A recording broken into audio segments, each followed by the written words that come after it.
The government is denying claims that a mass grave was found in the southern part of the country near Daraa, in an olive field near the embattled city of Daraa. This is what eyewitnesses say was found.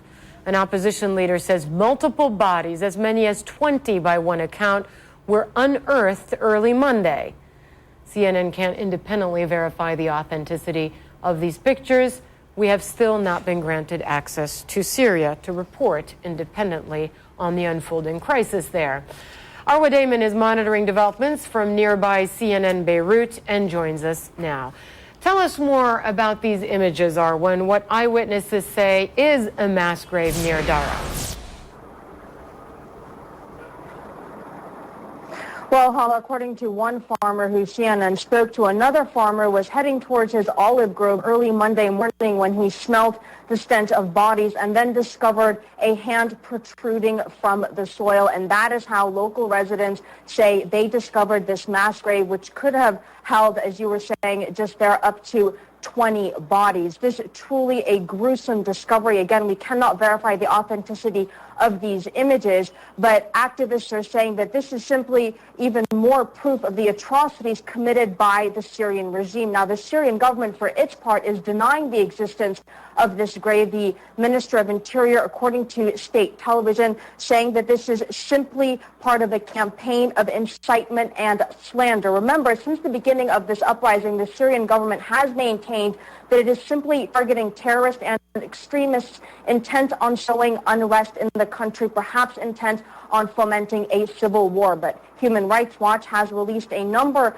of statements condemning the Syrian regime, the most recent one saying that while Syrian leaders talk about a war against terrorists, what is seen on the ground is a war against ordinary Syrians simply calling for democratic freedoms. Hala.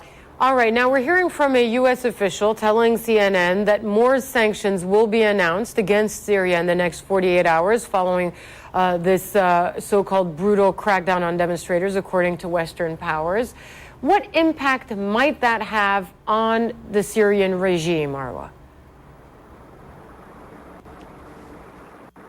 Well, Syria, the Syrians slapped additional sanctions onto Syria at the end of March following that initial military incursion into Daraa. And since then, what we have seen is this military crackdown simply intensifying and spreading to other parts of the country. In fact, it would seem as if the greater the international condemnation, the greater the threat and imposition of sanctions, the bolder this regime becomes. Many analysts are pointing to what we saw taking place over the weekend as an indication and a threat as to what could possibly happen if this regime is in fact brought down. However, at this point in time, it does seem as if the Syrians do continue to remain in a fairly powerful position, especially given Syria's proximity to Israel and the potential that many analysts believe could be even further unrest in the region as a whole if this regime does come down. Hala. Arwa Damon live in Beirut with the latest on Syria. What we can tell you, what eyewitnesses are telling us,